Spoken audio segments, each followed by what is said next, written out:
Film diawali dengan memperlihatkan scene dari kesunyian serta kesepian yang tidak bisa dijelaskan. Seluruh sudut kota hanya diisi oleh garis polisi, tanpa adanya kehidupan sama sekali. Mau itu pagi, siang, sore, atau malam sekalipun. Tapi seorang wartawan sengaja dikirim ke kota itu untuk mencari tahu apa yang terjadi sebenarnya. Ya, wartawan bernama Samuel ini ditugaskan juga untuk memotret setiap keanehan di tempat itu, di mana seluruh pelayanan mati total dan hanya terdengar suara peringatan terkait fenomena aneh, yaitu tidur massal. Samuel pun datang ke sini hanya bermodalkan satu buah informasi, di mana seluruh orang yang mengalami tidur massal akan merasa sangat haus terlebih dahulu. Dan semua itu dibuktikan dengan banyaknya para warga yang mampu tidur di mana saja tanpa bisa dibangunkan sama sekali. Di tangan mereka yang tidur juga terpasangkan tag khusus yang tertulis tanggal tertidur, usia, tempat tinggal, dan nama lengkap. Dari sini hanya ada satu golongan yang tidak terjangkit wabah tersebut, yaitu hewan. Samuel sendiri sengaja membawa satu buah ikan dari tangan seseorang yang berada di bis. Ia sangat tertarik dengan ikan tersebut, agar keberadaannya di sini tidak benar-benar terasa sepi. Untuk beristirahat pun Samuel bisa datang ke rumah siapa saja yang kebetulan di titik ini ia sudah masuk ke rumah seorang perempuan bernama Stella. Ya, Stella sendiri sudah tertidur selama 5 bulan lamanya, dan peristiwa tersebut membuat Samuel bebas untuk melakukan apapun di rumah wanita itu. Saat hari berganti pun, Samuel tidak bisa mengobrol dengan siapa-siapa. Ia hanya berharap semoga semua orang di kota ini segera terbangun dari tidurnya. Di mana baru 1 hari menetap di kota tersebut, Samuel sudah merasakan apa itu yang namanya kehampaan. Setiap beberapa meter, ia bisa menemukan orang-orang yang tidur di mana saja, bahkan di atas pohon sekalipun. Di dalam gereja, para jemaatnya juga terduduk dengan kondisi mata yang tertutup rapat, dan sudah jelas apa yang dilihat Samuel ini akan menjadi jepretan terunik yang pernah ia ambil. Ya, sembari membelakangi orang-orang yang tertidur itu, Samuel pun langsung bergegas untuk berdoa seorang diri. Keheningan yang luar biasa membuat pikirannya terasa bebas dari hiruk-pikuk duniawi. Sesekali ia juga memeriksa setiap ruangan yang ada di berbagai tempat demi mengambil gambar sebanyak mungkin.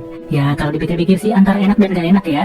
Enaknya kita bisa bebas ngapain aja tanpa dilarang oleh siapapun. Tapi gak enaknya gak ada yang bisa diajak bicara dan mulut kita serasa gak terpakai sama sekali. Sampai sejauh ini hal-hal itulah yang dirasakan oleh Samuel. Ia bisa keluyuran kemana aja serta secara bebas mengambil gambar dari setiap orang yang tertidur. Mau itu perempuan atau laki-laki, semua orang bisa ketahui identitasnya tanpa perlu bertanya sama sekali. Dan sampai di suatu waktu, tiba-tiba saja Samuel dikejutkan dengan sorot lampu dari sebuah mobil. Terlihat ada beberapa petugas medis yang memasuki setiap rumah tanpa diketahui pasti apa yang mereka lakukan. Jelas dari kejadian malam itulah Samuel bisa menyimpulkan bahwa fenomena ini masih dipantau terus-menerus oleh pihak-pihak tertentu. Belum diketahui pasti pemantauan itu ditujukan untuk mengobati atau meneliti. Namun yang pasti Samuel cuma bisa keheranan sendiri mau sampai kapan lagi ia bertugas. Karena sebenarnya Samuel sendiri sangat-sangat berkeinginan untuk pulang serta merasa tidak tahan dengan kesepian tersebut. Tapi sangat disayangkan air-air di laut malah surut secara drastis, dan Samuel pun tidak bisa menggunakan perahunya untuk pergi dari kota itu. Demi bertahan cukup lama, Samuel pun belanja di supermarket. Awalnya semua berjalan normal dan tidak ada kendala yang terjadi. Tapi setelah itu, para petugas medis kembali menemuinya, di mana Samuel pun langsung pura-pura untuk tertidur. Dan setelah para petugas itu pergi, barulah Samuel bisa berbelanja dengan bebas sesuka hati. Ia juga tidak perlu mengeluarkan duit sama sekali, karena sekalinya mau membayar, Samuel malah dicueki oleh petugas yang ada. Tapi Samuel gak mau jadi seorang maling, dan ia tetap meletakkan uang di dekat petugas tersebut. Sesampainya di rumah Stella, Samuel lagi-lagi harus dikejutkan dengan kedatangan para petugas medis. Sontak, ia pun langsung bersembunyi serta menjauh dari para petugas itu. Di mana terlihat dengan jelas mereka seperti memeriksa kondisi di dalam rumah dan mencurigai bahwa ada seseorang yang menyelundup masuk ke rumah tersebut.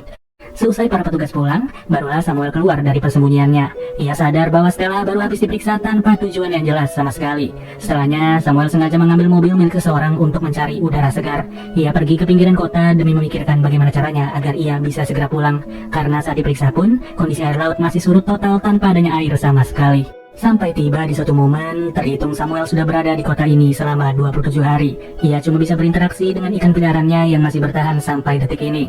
Untuk makan pun, Samuel membayangkan bahwa ia sedang menikmati hidangan bersama orang lain.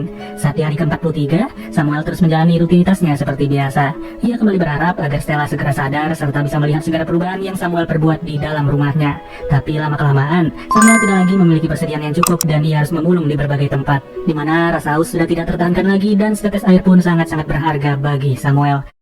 Nggak kebayang sih, air tanaman juga diminum oleh Samuel dalam kondisi haus yang luar biasa, di mana di dalam benaknya ia sangat ingin untuk pulang serta segera pergi dari kota ini. Dan sampai di hari ke-68, Samuel benar-benar sudah pasrah dengan segala keadaan. Namun hal yang berbeda mulai terjadi kepada Stella dan ia pun terlihat bangun dari tidur panjangnya.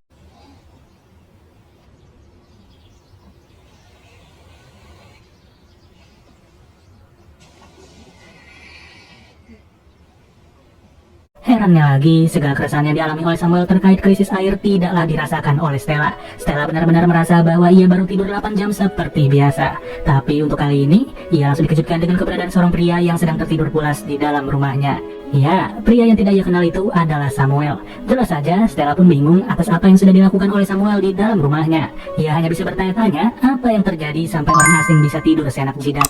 Dan dari sinilah dengan membaca surat dari Samuel serta mendengar rekaman suara yang sudah ia buat, Stella pun bergegas untuk menghampiri para petugas medis. Di mana 8 bulan setelahnya, scene langsung berpindah kepada Samuel yang terlihat bangun dari tidurnya, serta terlihat juga seorang warga yang turut bangun dari tidur. Lalu scene ditutup dengan penjelasan bahwa para petugas itu ternyata sudah memiliki obat untuk mengatasi wabah ini. Di mana Stella sendiri sengaja dijadikan objek pertama yang diberi obat. Maka dari itulah tidak heran lagi jika mereka sering mondar-mandir ke rumah Stella hanya untuk memeriksa perkembangannya. Oke deh guys, mungkin segini aja pembahasan alur ceritanya. Kalau ada yang ingin disampaikan silahkan ketik di kolom komentar ya. Ya sudah, gua nanti cabut dulu. Dadah.